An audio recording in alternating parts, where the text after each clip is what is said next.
Somehow, to me, it just seems sort of tacky to be using a pre-printed bag that I had purchased someplace.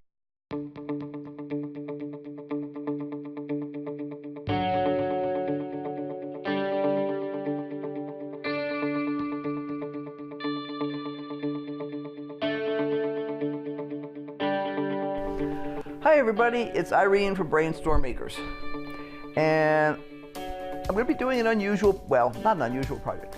I'm going to be doing a project that I do several times a year. Now I use like little satin bags like this in my jewelry business when somebody buys something and they don't want to wear it right away. This helps them keep it clean. A couple of years ago I decided that I wanted to make the bags cooler. The standard process in the jewelry industry is usually to print something on those bags. It's by a process called hot stamping. I looked into hot stamping and it was kind of pricey, and also honestly I didn't like the way it looked. I'm a craftsperson. I make my own jewelry, not just assembly jewelry, but I actually cast bronze and sterling and sometimes white bronze. I cast pewter. I'm making reproductions of historic pieces. And somehow, to me, it just seems sort of tacky to be using a pre-printed bag that I had purchased someplace. Now, one of my girlfriends, she sells clothing, and she gets the large shopping bags in a, the standard brown craft paper sort of thing. And then she stamps the individual bags with a really cool stamp from some artwork that her sister had done for her. And I thought, I really like that idea. Somehow the hand-stamped bag goes along with the handcrafted supplies, whether they're jewelry or clothing or whatever. So I'm like, well, I could do that because I know how to make a stamp. The name of my shop at events is called The Treasury. And we've always used a sort of a stylized T in a circle for that. And now if you're from the Boston area, you'll be thinking it's the Transit Authority. But for the rest of the United States, it's not the Transit Authority. And I thought, well, gee, I could make a stamp. I used to love to do a linoleum block cutting when I was in school and we did artwork. So certainly I could do that. If I could carve wax to make models to do jewelry, I could certainly do a simple stamp. So this is what I came up with in the long run. I still buy the bags, but I use acrylic paint to stamp the bags with my stamp. So let me show you how it works.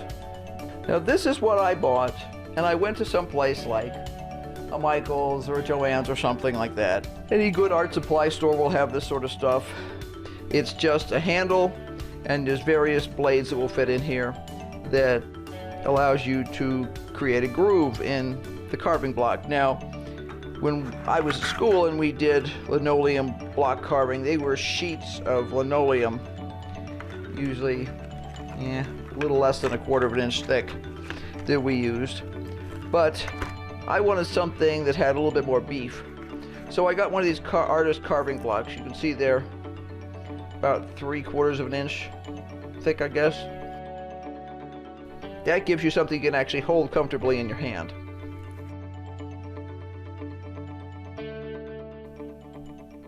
There it is. It's a simple circle with a stylized T in the center of it. And that red is just the fact that not all the paint came off of the block, but you can still use it without any problems. All I do is I use a plastic plate. I have a marver. Now a marver is like a little bitty paint roller kind of thing. That's what it is there. Except instead of being fuzzy like a regular paint roller, it's smooth, and it's used to smush the paint out on the plate really smoothly, and that allows you to get a really nice print with your stamp. If your ink is lumpy, because I played with this for quite a long time before I broke down and bought a marver. This one's not too bad. This is pretty clean, but you can see differences in the ink, and that's fine. Actually, this is paint, not ink. But whether it's paint or ink, you see differences in the tone of the solidity, if you will, of the color, and that's fine. I wasn't looking for something that looked like it came off a printing press. I wanted something that looked like it was handcrafted, but I still wanted something that looked good. Here is my current work setup. I'll be moving these things around as I go on. This marver was bought as part of a set, again at a box store. But what I was looking for actually was this marver, which would be used for smoothing things that you were gluing to a surface. And I didn't need to use the Mod Podge, I just needed to smush ink. I wanted this to work well, but I did not want to invest, you know, a car payment in it. Let me show you how this works. First, I have my little paint thing here. Oh, and here's the other. Those are the two. Oops. Those are the two stamps that I made. You can see they're different, and that's fine. There's some continuity. There's a T and a circle, and that's all I was looking for. What I do when I'm ready to do this is I have my plate. Now, if I'm using, this is just acrylic paint. I don't even remember what the project I had it for was, but it's just acrylic paint. And I scoop out some of it with a brush and stick it on the plate. Now, the big thing when you're doing this kind of stuff is keeping track of where your gooiness is, because you don't want to get it someplace you don't want it to be. All I'm doing is dripping some water in here. Now, that may look a little odd, but this paint is too thick. And if I were going to try and use it just the way it is, it wouldn't do what I wanted it to do, which is move around nicely and all that sort of stuff. But it's kind of a game to make sure you've got enough paint, but not too much. And I think you can see I'm just mushing that around. And this doesn't have to be perfect. I'm not trying to create some massive artwork. I'm not doing one of the expensive painted fabric something or others that people do. And by the way, there are some people out there who do basically a slightly more elaborate version of this to create some of the most amazing printed textiles you've ever seen. And it's very cool, and I adore it. But that's not what I'm doing. I'm just trying to make a simple decorated bag to use in my shop. I'm adding a little bit more paint. I always close the top of these because if you're not paying attention and the cat gets in there or something like that, the next thing you know you have paint all over the place, and that's a bad thing. There we go.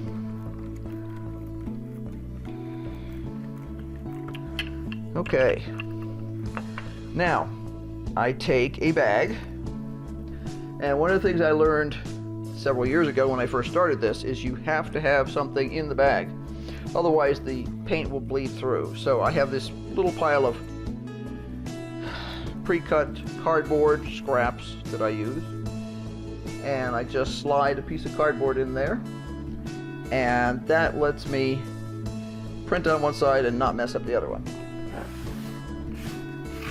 Now, these already have their cardboard in them, and I can just line up a couple of them here. Then I'm going to take my stamp, choose which one you want, doesn't make any difference.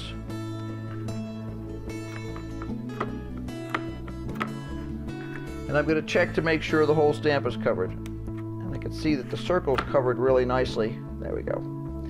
But for a minute there was no paint on the T. And I always check it over, because the whole point is to have it work right.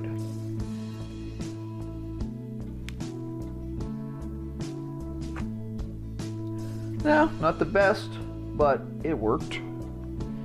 I think I might actually like the other T better. That's funny. All right, let's try this again. 1 drop of water. Need to keep it moist, and one of the problems we have here is things dry out so fast because, well, we live in the desert. So, okay, let's try the other stamp. Make sure that the whole surface that I want to print is covered. I'm just pushing down and pull straight up. Yeah, there we go. That's a much better print. Okay? See? And that's all I'm trying to do is make this sort of a little decorative. People get a kick out of it when they come in my shop and they see this nicely, I ask them if they want a bag for their stuff, and they get a nice little bag. There we go. That's coming along pretty well. So I have 48 of these to do. So let's get cracking.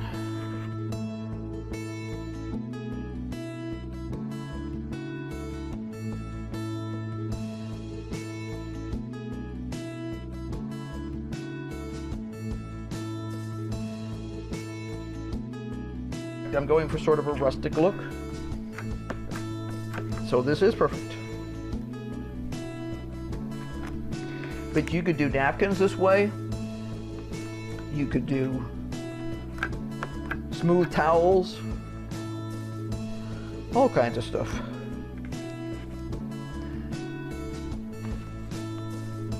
Invitations. Place cards for tables. Anything you can think of that needs a simple stamp.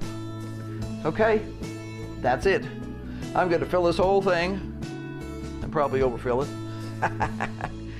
But that's it for today.